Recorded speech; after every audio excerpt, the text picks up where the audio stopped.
You started? Yes, I'm good to go.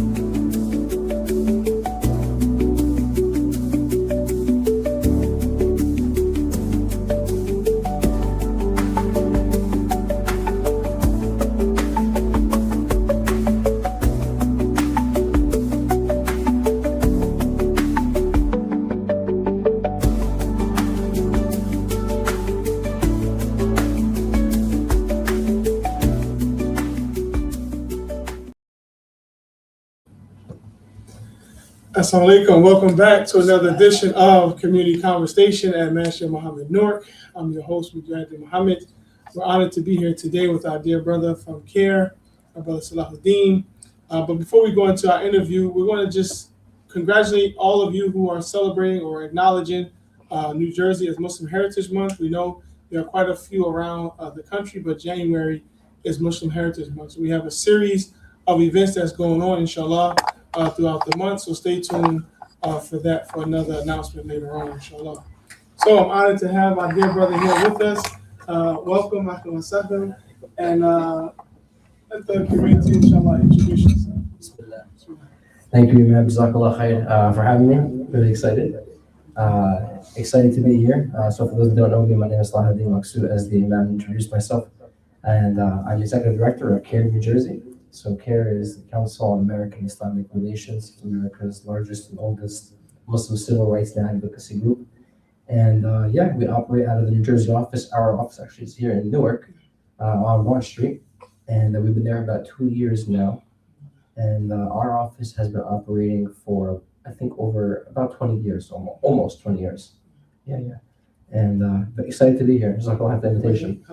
So I guess we could start there. Like, what is CAIR in relation to the work that it does, the advocacy that it does, and the importance of it? Sure. Yeah. Of course. So CAIR is very similar to groups like the ACLU, which is the civil rights organization that protects the civil liberties, civil rights that are granted to all citizens, all residents of this country, which includes freedom of speech, freedom of religion, these fundamental rights that protect us as citizens, allow us to exercise our rights without government intervention, freedom of press, freedom to assemble. All of these things allow us to live freely without any infringement.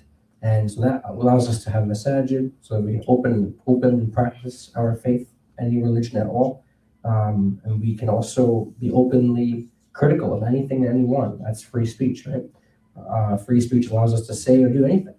And so if any of this is being infringed upon by government, by employers, by other institutions, CAIR steps in to protect the rights of the American Muslim community. So we offer free legal services if anyone is facing discrimination, harassment, intimidation because of their race or their religion, which are protected categories, then we would intervene. We'd offer legal guidance and representation. And this includes all sectors of public life. So that could be the universities and public school students who might be facing issues in the classroom or on their campus. Or it could be in the employment sector. Your employer is infringing upon your right to practice your faith, or is giving you a hard time because of your faith or your political views or your race, your background, your ethnic background, etc. And then it can also just be out in public, for example, like if someone's out shopping, or if they're out and about anywhere on the streets or in shopping centers, etc. And if they face harassment, if they face intimidation, if they face discrimination, we would intervene, right? And we would offer legal representation. That's like the bread and butter of what CAIR does. That's the legal services, yeah? And then there's that advocacy work that you mentioned.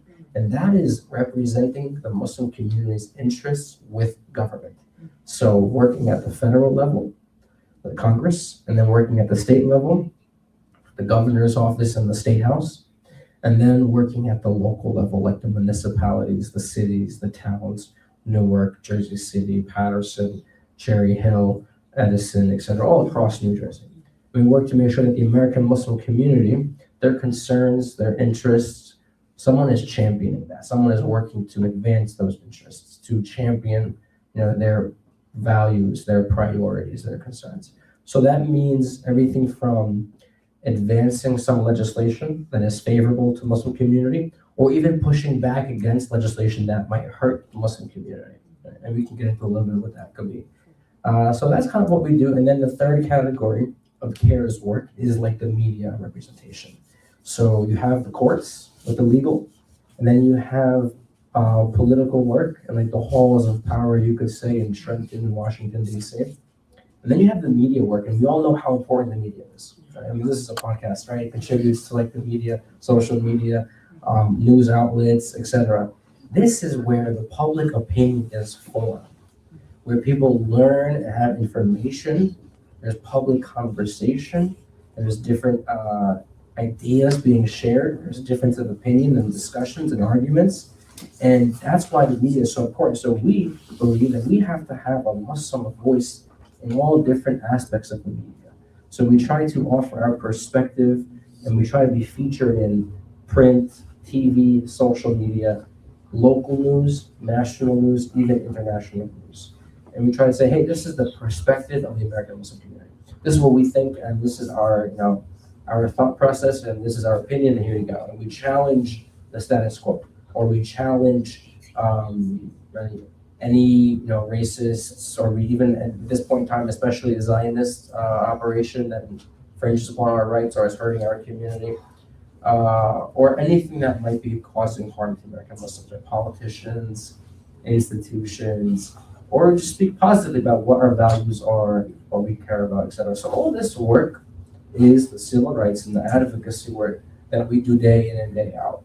And so we have a professional team of a little under 10 people that offer these services. So we're a charity, we're a 501c3 organization, like the masjids, like any charity group, like humanitarian relief organizations. And so we operate on the contributions from the community, and sometimes grants as well help us do our work. And that's it, these are our services. So legal, advocacy, political work, and media work.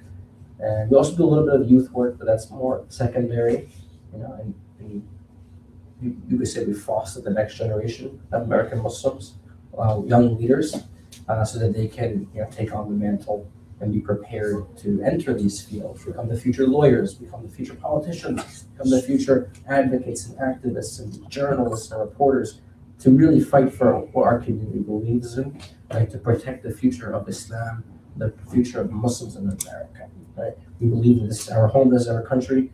Many of us either chose here or were just born here. For whatever brought us here, we're here. This is our home.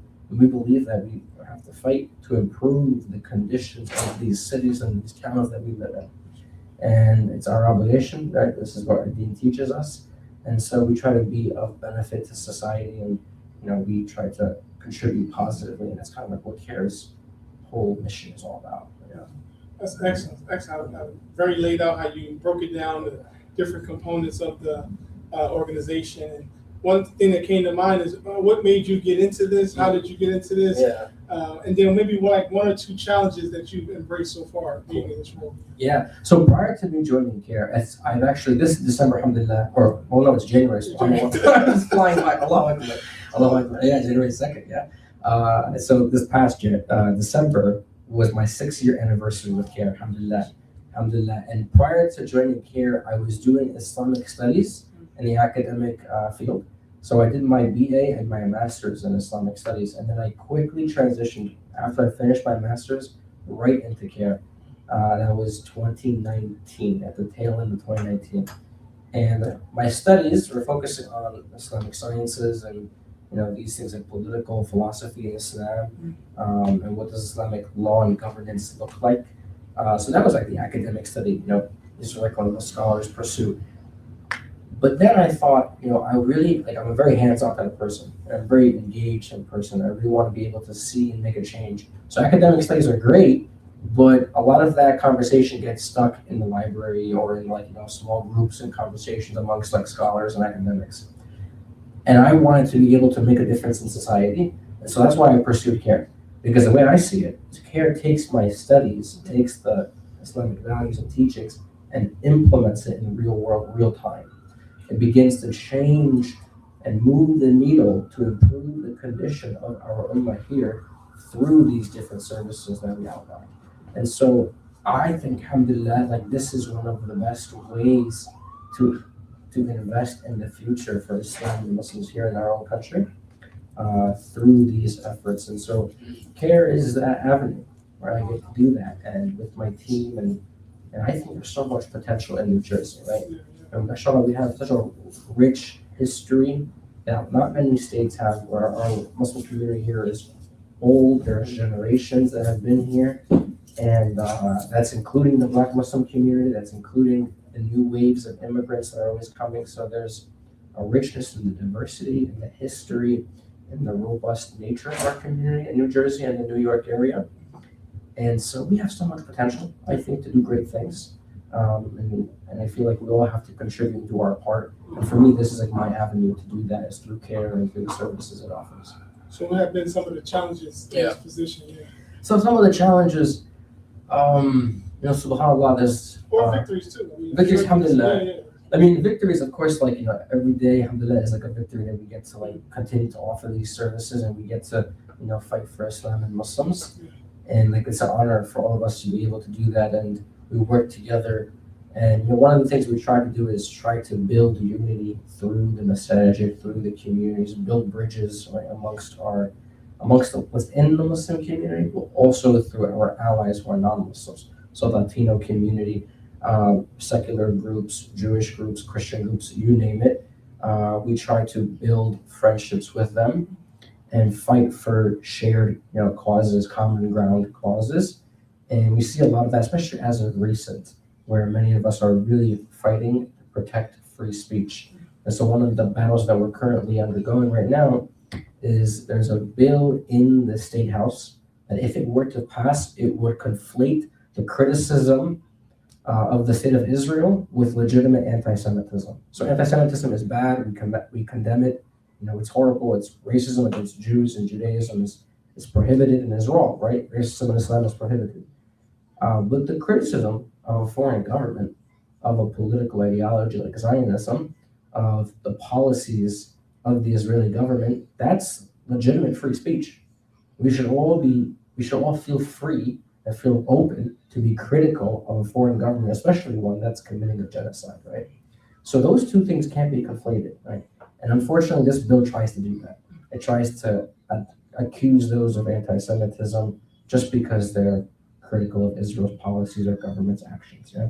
We're trying to fight that bill to make sure it does not pass in the State House, because if it does, it would be used as a tool to attack students, to attack academics, to attack really anyone. It could be used by government agencies. It could be used by government bodies like local, state, and federal. And it could be used even by corporations or really any entity.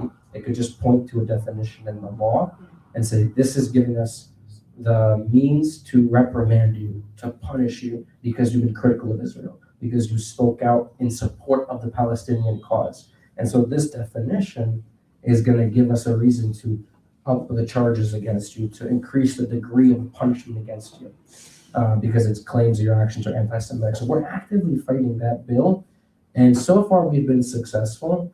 Every couple of years it comes up in a different fashion, and they tweak it and they change it and they try to push it through the assembly. But ever since I joined, we've been able to defeat it. Right now, we're concerned it may come up again in a couple of weeks for a vote in Trenton at the State House, and we're actively working to fight that bill. That's been a bit of a challenge as of recent.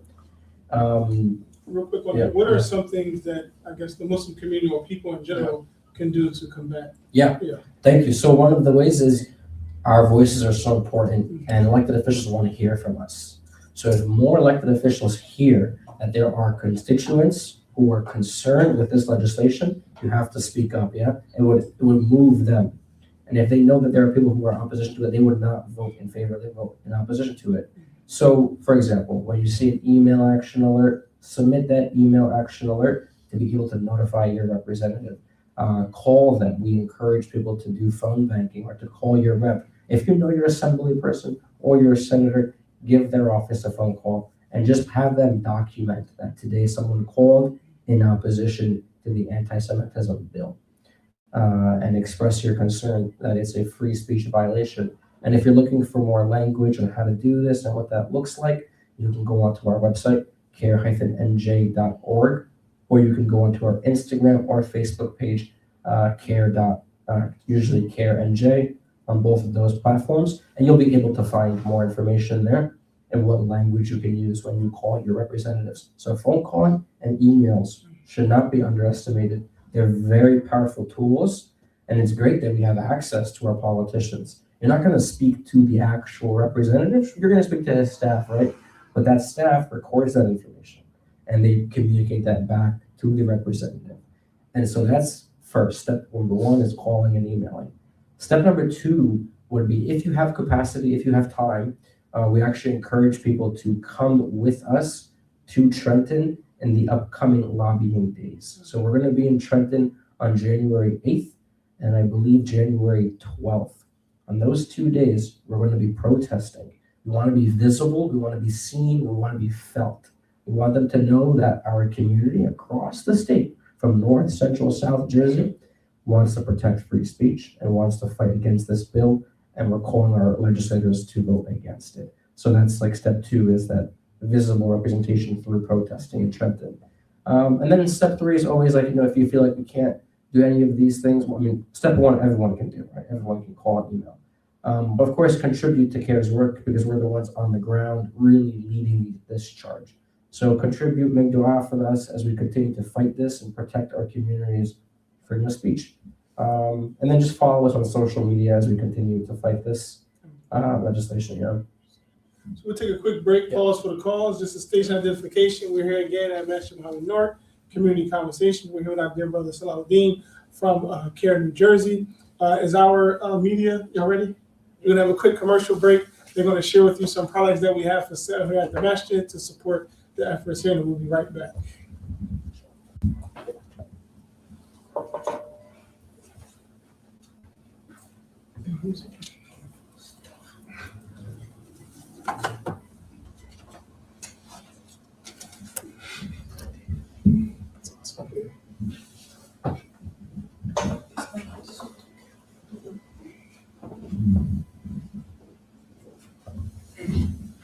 Assalamu alaikum. My name is Nishan Sankofa. So today we have the Chew detergent heavy duty. It's halal, so we all know it's made from a Muslim. We have 101 loads saying you can use this for 101 loads of clothes. But other detergents, see this small little cap. Other detergents, they have bigger caps so you can use all of it and keep using your money. And as it says here, it says remove dirt, brighten fabric, and leave a fresh, clean scent. So this shoe detergent, costs $20. And then we have the double journal. We have the Muslim journal, and we have the pocket Muslim journal. So we'll start with the Muslim journal first. You see, you can read, and it tells you about the events that's happening around the world, and articles written by people from Maksut Muhammad North and near this location. And then we have the pocket Muslim journal, where you can write your important stuff like a calendar. So you can mark your important days, and then in the back you have your notes, just in case you want to write something. Then you have personal data, stuff about you. And then we have New Candy by Muslims. It says Katie Dids. New candy, and you can buy it for only $20. And I forgot to mention, these two are, this is 20, no, this is 5, this is 20. 3. This is 5, and then this is 3. And then we have the Muslim flag. See, us Muslims have our own flag, so we don't have to worry about other flags. It's had shaped like Quran, like pages, and then it says La ilaha illallah Muhammadur Rasulullah in Arabic, as we know the Shahada. So if you want to become a Muslim, just say that. Assalamu alaikum. Yes. So thank you for that quick, brief commercial. Again, here at Maksut Muhammad North, we have several products that help us support the efforts here. So as we jump back into the conversation, as we finish up for the next 10 minutes or so, there are some particular issues, as you mentioned, some in relation to freedom of speech. What about some of the things in relation to deportation, things in reference to, I know there's another big concern with, what they used to call the Mosque Watch and suspecting people from being a part of terrorist groups and stuff like that. Can you just speak briefly to that, inshallah? For sure. Thank you. Okay, so this past year, 2025, with Trump in office has been crazy. I mean, we're reflecting back on it, and it's like every month was a new crisis. And there was like constant fires being put out because of the new policies he was introducing and the new, laws and legislation, and the impact it's had on the community has been crazy. I mean, thinking back month by month, the difficulties that have been put upon all minority groups because of the result of his legislation is really crazy. But yes, ICE is included in that category, and the impact ICE has had on the immigrant community is it's so disappointing and so saddening to hear about the stories of families being torn apart, of people being locked up here in like Delaney or in Elizabeth, and so many who continue to be locked up for months on end. And in so many different cases, I mean, there are some cases where people were, targeted because of their pro-Palestinian advocacy. In some cases, like the very more famous now story of CAIR-NJ, who was actually from Patterson, New Jersey. She was at the Columbia protest, and she was targeted for her pro-Palestinian advocacy, and she's now in detention, I believe, in Texas. And yes, she's in Texas, and she's been there for quite some time. She's the last activist to still be in detention now that the rest of them have been mostly released, like Mahmoud Khalil and Dr. Badr and many others. But unfortunately, Lakha from our own state is still in detention. So we are raising awareness about her issue. We're calling on our legislators and our elected officials to also use their platform to speak up for her, and to just make the story be known so that we don't forget about her, and we don't allow our government agencies to sweep it under the rug. Instead, we're going to pressure them to release her because she is unjustly detained. She did nothing wrong. Her crime was supporting Palestinian cause, right? So it's just one example of when the government takes action against pro-Palestinian activists. And on the other hand, you also have people who immigrated here and may have some issues with paperwork or whatnot, and the government has exploited that and has taken action against them. These are not criminals. These are not people who have committed any crimes or any violations of laws, but the government's very radical, very extreme attack on immigrants has put so many in detention, and it's this dehumanizing process that has unfortunately even impacted the Muslim community. I think people think this only impacts the Latino community, and that's not true. The Muslim community is very diverse, and we have many immigrants from all different backgrounds coming from all over the world, right? And they have also been impacted by the ICE raids and the ICE infringement. And so what we do at CAIR New Jersey is we raise awareness about this issue. We pressure our elected officials to address this through policy change. We don't offer immigration services. That's not our forte, but we can refer people out to immigration attorneys, and then they can take the case from there. Or we have partners in immigration work that offer those services, so we can refer them out to those organizations. But we do try to intervene where we can. And in some cases, we can offer letters of support for any of those who are detained, in case that might be helpful, and present it to a judge, where a judge may consider that as a piece to support the person's freedom. So there are different ways. So if people are facing issues with ICE, we recommend that they contact our office, and we can put them on track to find someone who can help them, or we could possibly intervene depending on the case. And then the other part of your question was in relation to the you mentioned about I said the watching of the bastions. Like okay, yeah. So unfortunately, FBI spying, government overreach is still an issue, and especially with Trump. So we've noticed more FBI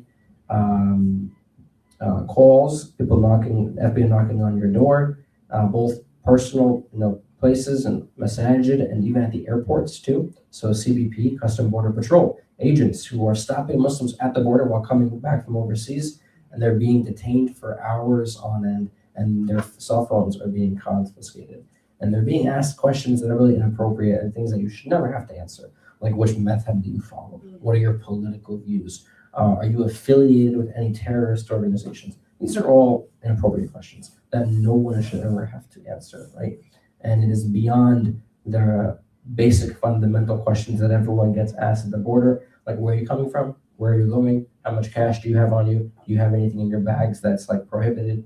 They don't allow certain goods to be brought into the country. And if you disclose all your paperwork and you offer basic answers to those questions, that's it. You shouldn't have to answer any more questions about what's your opinion on 9/11 or what's your opinion on Trump or Israel. Those things are no good.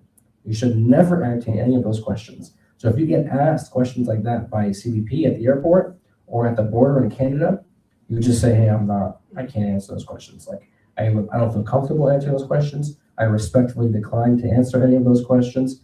And if I'm not being held or detained any further, I'd like to go. And if they insist on detaining you, you can request for an attorney to be present, and you can say, hey, I'm not speaking any further until I have my lawyer here. And then at that point, you are free to just remain silent. You are free to remain silent, and you do not have to answer their questions. You should not answer their questions. That is really important for people to remember. Because if you answer their questions and you think, hey, I'm innocent, I didn't do anything wrong, what's the harm? I'll just answer their questions. No, because you could actually put yourself in a position that might actually harm you. So for example, something for everyone to know, it's very important that government agents, FBI agents, CBP, etc., they are by law allowed to lie to you. But you are not allowed to lie to them. So if they lie to you and they make up a story or something, and then you're caught trying to interpret what's going on and you're confused, and you may say something that might be impartially correct or impartially true, that could actually hurt you. And if you answer a question that they've already asked in a different way, you could be caught or accused of lying. So you be very careful as to what you say, because they could interpret or twist your words in a way to try to trap you, right, and use your own words against you. So we advise, just for your own safety, not to answer any questions, especially not to answer questions about other people. If you get asked, do you know so-and-so? Do you know this person, that imam, this brother, that sister? And you have your phone numbers or emails, do not offer any of that information, because you could be hurting them as well, or hurting yourself. So if they continue to investigate and question you, just say, hey, speak to my lawyer at CAIR-NJ, New Jersey, and then we offer that representation for you for free. We don't charge for any of these services. So if you do get asked by FBI or CBP, just say, call CAIR-NJ, New Jersey, and we'll be able to connect you to our lawyer, who will then facilitate a conversation with any federal agent if need to be, if it gets to that point. So again, FBI, any of these agencies, if they come knocking on your door, at home, at work, or at the masjid, just respectfully refrain from engaging with them. Give them our phone number, or say, call CAIR-NJ, New Jersey. They represent me after you speak to us, of course. And yeah, that's the advice we give everyone. Right now, it's very unpredictable, the direction that our government is going in. And we've already witnessed people be locked up because of their pro-Palestinian advocacy. There's a very famous case, Sami Hamdi, where he got locked up in California, right? And he's a political commentator. He's a UK resident, a national, and he was just traveling here on a visa, doing a tour, and he was locked up by ICE for nothing more than his pro-Palestinian speech, right? And so it can happen to him. It can happen to a lot of people. And citizens, of course, they have further protections than foreign nationals, but we don't know what direction Trump is going in. So we really encourage people to be mindful, use their right to remain silent, and call us if you have any issues with law enforcement, even if it's local law enforcement. There's guidance online, and I'd encourage you to go online to see if ICE approaches you. There's a certain warrant that they have to produce, and if they don't have that warrant with the right signature and the right document, you do not have to open the door. And same thing with FBI. If they don't have a warrant to enter your space, you do not have to open the door. So I would not open a door for your private home, even for your masjid. There's rules where if law enforcement comes here, you can respectfully ask them to leave, unless they have a warrant, of course, and they can produce that. Otherwise, they shouldn't be in our private spaces. Yeah. So before I ask you to ask us if there's anything you'd like to share with us before you go, so that was a very thorough connection of domestic issues with foreign-born or those who are traveling.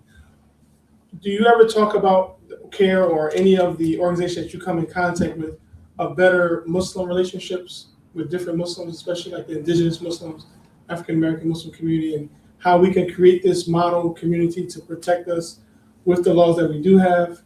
Because there's a lot of issues that come into the Muslim community that are affected by Muslims because they're coming in and those who are here.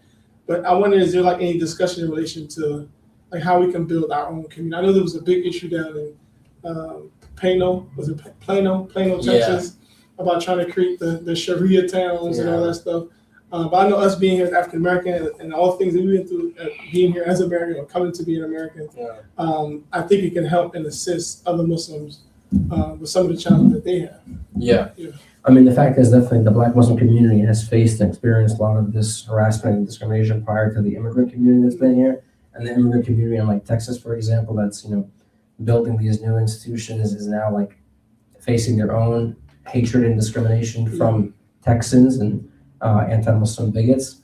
I mean, the American Muslim community, it's challenging. I mean, in Jersey, I can just speak about our own experiences here. Like, there are some, unfortunately, in some cases, like pockets and silos, and we don't always work well together. We have to do some more bridge building amongst ourselves. And like, you'll have like a South Asian masjid, then you'll have like the Turkish masjid, you'll have the Black masjid, then you'll have like the Palestinian masjid, and so on.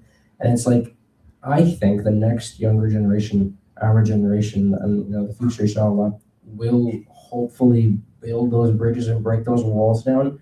I mean, we realize that this is our home. These cities, these towns are our future, and we have to invest in that future. And so that requires a little bit of effort from everyone to participate and reach out to each other, support each other in different ways. And I think CAIR has a role in that. CAIR has a responsibility to uplift the community and to be able to connect people and to offer services to everyone that needs it. So I do think that there's a lot of work to be done in this front. And as for the anti-Muslim racism and bigotry that we're seeing across the country, like in Texas and Florida and even in Dearborn and whatnot, we're not seeing it to that extent in Jersey, but there are Islamophobes.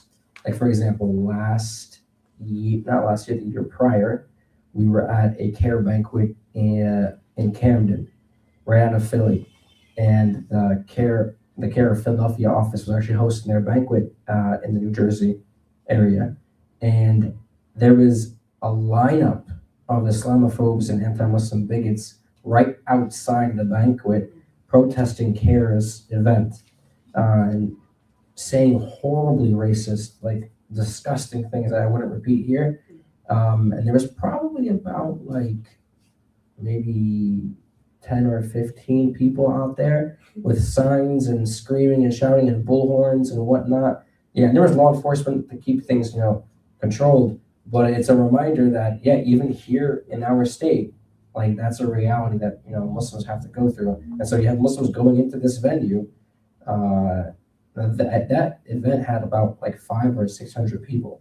And right outside, it's like these crazy Zionists, Islamophobes, saying horrible things about our deen, about our Prophet. And it's like, even in a very blue, liberal, progressive state like Jersey, that is still an issue. And so we all have a responsibility to, address that. And there's unique ways. I mean, even the masajid, they do dawah, right, and education, which is one primary way to combat ignorance, right?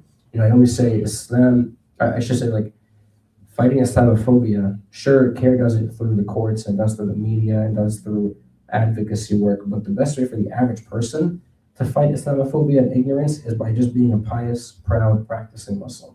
Your pride and your unapologetic Muslim character and the way you conduct yourself, that's the best way to fight ignorance of our religion. People convert to Islam because they admire the character of the Muslims that they know. And it is through our existence in these cities and towns that people learn about this religion, and they can dispel the stereotypes, and they say, hey, I respect this person. And there's so much, even amongst the young people, like a great respect for Islam. And we're seeing it even in the public schools, like there's a curiosity for Islam. And I know a brother who teaches world religions at a public university here in New Jersey. And I'm telling you that his students, they cannot wait till they get to the unit on Islam. He teaches Buddhism, Hinduism, Taoism, Judaism, Christianity, Islam. And the students are all average, like non-Muslims, right? Americans from all walks of life, and they're mostly non-Muslim. And they're so intrigued and curious about Islam. And they have so many like genuine questions about this religion. And it's like their fascination is, that's where it's located, you know? And they want to learn more. They can see through the smoke and the racism and the attacks that Zionists are throwing at us or racists are throwing at us. Like, you know, they see that's nonsense, right? That's a distraction. And they respect what Muslims in Gaza are going through and how they continue to have faith. They respect their Muslim friends that they know here in New Jersey. And mashallah, the deen is growing fast in America and around the world. And it's our responsibility to continue that momentum and to be the best models that we can be. And yeah. Anything else you'd like to share with us before we go? Alhamdulillah, I mean, look, this is, I'm Jazakallah for the invitation again. Really an honor, alhamdulillah, to be here. And mashallah, one of the oldest institutions in our state, for Islam and Muslims. And, this is a rich history and culture that we should, and especially now during this month, Muslim Heritage Month, we have to shine some light on this history. So I appreciate that. The ad was awesome, and I love seeing the flag because that's a history that not a lot of Muslims know about, right? And that should, we should share that, and see this is all about legacy building. Everything that we do today, we did it because of those that came before us. And we stand on the shoulders of giants, and this center and many others like it paved the way for our community, alhamdulillah. So we made dua for those who have passed away, and we continue to persevere and fight for justice here in America to improve the conditions of our people and fight for a better world for all people. But Jazakallah for having me. And we also thank you and CAIR for the help and support of our dear Imam who we lost, and the support you all did for advocating to try to get us justice and answers and all the things that you've done for other Muslims, inshallah. So that's our show today. Alhamdulillah, we thank you all for joining in. Who's going to close us out? You got us? Okay, alhamdulillah. Until next time, as mentioned, this is Muslim Heritage Month. We have a series of events. We do actually have Muslim Day at Muslim Youth Students Day at City Hall coming on Tuesday, inshallah. So make sure you register from 9 to 3. And then on Friday, we actually having a flag raising down at City Hall as well. And then we have an honoring the pioneers towards the end of the month, January 24th, inshallah, at the public library downtown. You got it? Assalamualaikum, we're about to close out. Bismillahirrahmanirrahim. Alhamdulillahi Rabbil Alameen.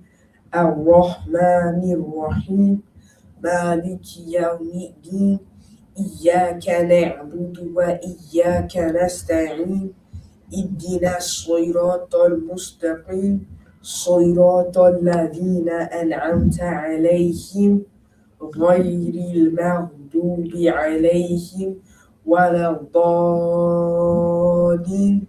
Ameen. Assalamu alaikum.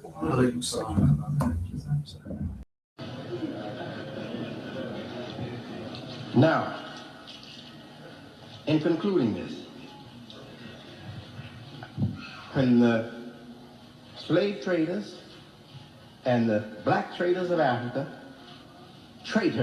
different, trader, traitors, when the slave traders and the traitors of Africa called themselves Muslims, were fighting each other and carrying on and weakening their people over there so that the white traders come in there and get us, take us on slave ships and bring us here.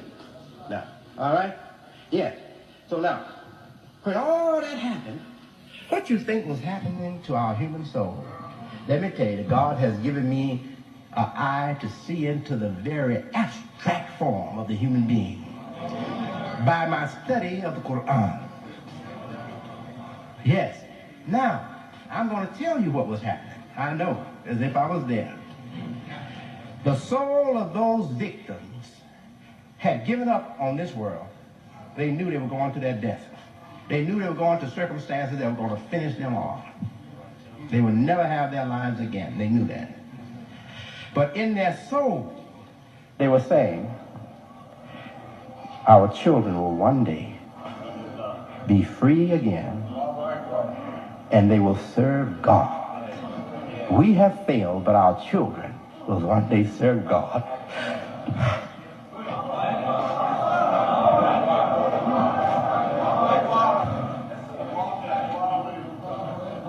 And now their prayer that they prayed in the deep recesses of their soul has come true.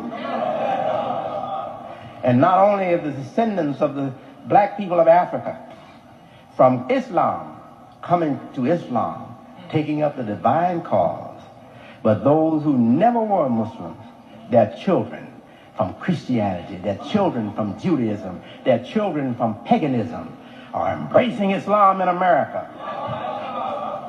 And we are going to build New Africa. New Africa, right here in the United States. Allahu Akbar. And the soul of those suffering victims, they're rejoicing because of us here today.